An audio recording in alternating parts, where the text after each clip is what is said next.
দর্শক, আমরা সকালের ভিডিওতেই নিশ্চিত করেছিলাম যে আমাদের মাননীয় প্রধানমন্ত্রী তারেক রহমান তার ভারত সফর হচ্ছে এবং শুধুমাত্র তারিখটা নির্ধারণ বাকি। প্রধানমন্ত্রীর পররাষ্ট্র উপদেষ্টা হুমায়ুন কবিরের একটি সাক্ষাৎকারে মোটা দাগে নিশ্চিত হওয়া গেছে যে প্রধানমন্ত্রী ভারত সফরে যাচ্ছেন, এই সিদ্ধান্ত হয়ে গেছে।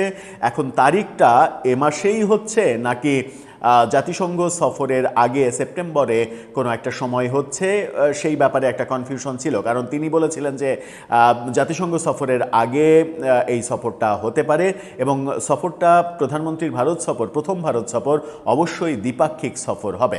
অর্থাৎ ব্রিক্সের সম্মেলন যে প্রধানমন্ত্রীর প্রথম ভারত সফর হচ্ছে না, এটা তিনি নিশ্চিত করেছেন।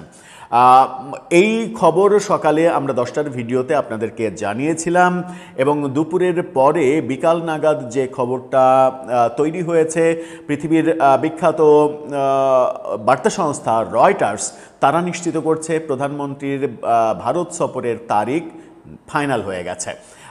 ভারত সফরের তারিখ ফাইনাল হওয়ার ক্ষেত্রে তারা বলছে, ইন্ডিয়ান এক্সপ্রেসের সূত্র, তারা ইন্ডিয়ান এক্সপ্রেসে প্রকাশিত একটা তথ্যের সূত্র ধরে নিশ্চিত করছে যে আমাদের প্রধানমন্ত্রী তারেক রহমান ভারত সফর করছেন এবং এটা এ মাসেই এবং সেটা আগামী 3 দিনের মধ্যে। চলুন একটু আলোচনা করে বোঝার চেষ্টা করি রয়টার্স কি তথ্য নিশ্চিত করছে, যে ব্যাপারে বাংলাদেশের কর্তৃপক্ষের সরকারের কোনো মন্তব্য পাওয়া গেল কিনা। থাকবেন পলিটিক্স টিভির নিয়মিত আয়োজনে।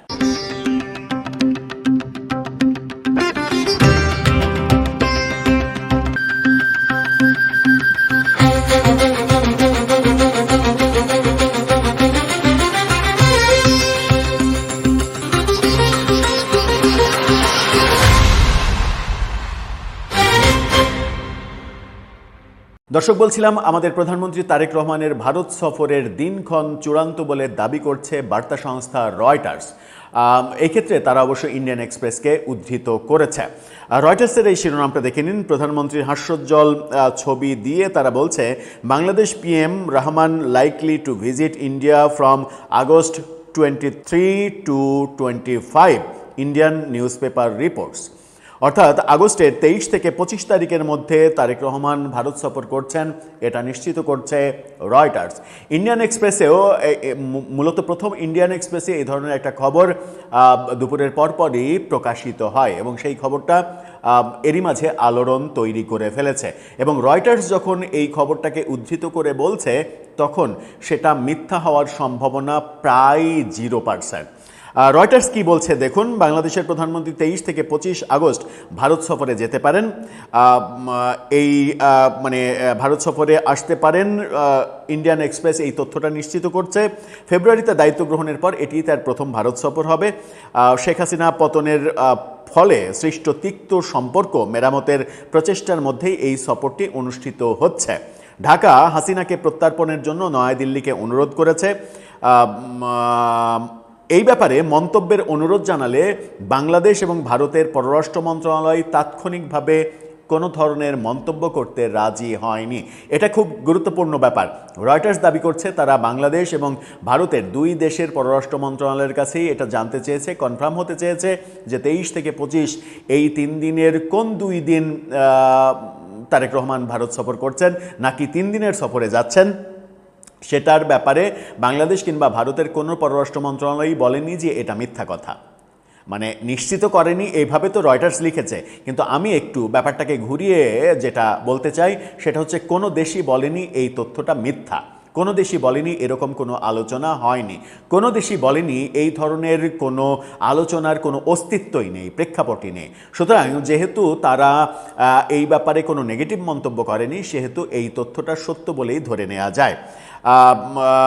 রহমানের 6 মাসব্যাপী সরকার ক্ষমতায় আসার পর থেকেই ভারতের সঙ্গে সুসম্পর্ক চেয়ে আসছে এবং তার সম্ভাব্য নয়াদিল্লি সফর নিয়ে দুই দেশের কয়েক সপ্তাহ ধরে আলোচনা চলছে, যেগুলো আমরা সবই জানি। দেন দরবার চলছে, এমনকি এরই মাঝে আমরা গতকালকে দীনেশ ত্রিবেদীর মানে আমাদের যে অর্থমন্ত্রী তার সঙ্গে সাক্ষাতের মিটিংয়ের ব্যাপারটাও আমরা দেখেছি।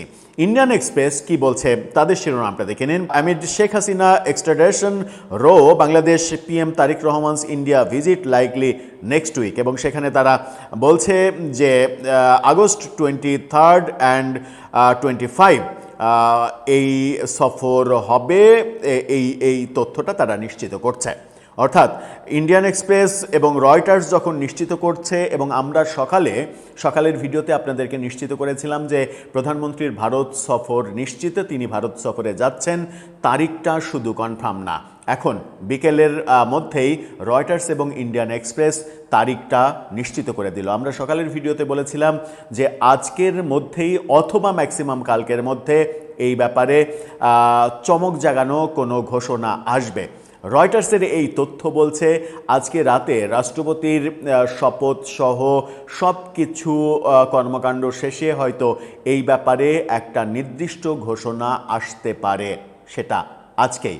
দর্শক, আপনার কাছে কি মনে হয় শেষ পর্যন্ত যে টানাপোড়েন ছিল এবং যারা অতি উৎসাহে প্রধানমন্ত্রীকে, বিএনপি সরকারকে দিয়ে ব্যতিব্যস্ত হয়ে পড়ছিলেন যে ভারত সফর না করে বীরত্বের কাজ করছে বিএনপি সরকার, অতঃপর কি বিএনপি সরকার সত্যিই বুঝতে পারল যে ভারতের সঙ্গে শত্রুতা করে আখেরে বাংলাদেশের কোনো লাভ নেই? আপনার মতামত জানিয়ে লিখতে পারেন আমাদের কমেন্ট বক্সে।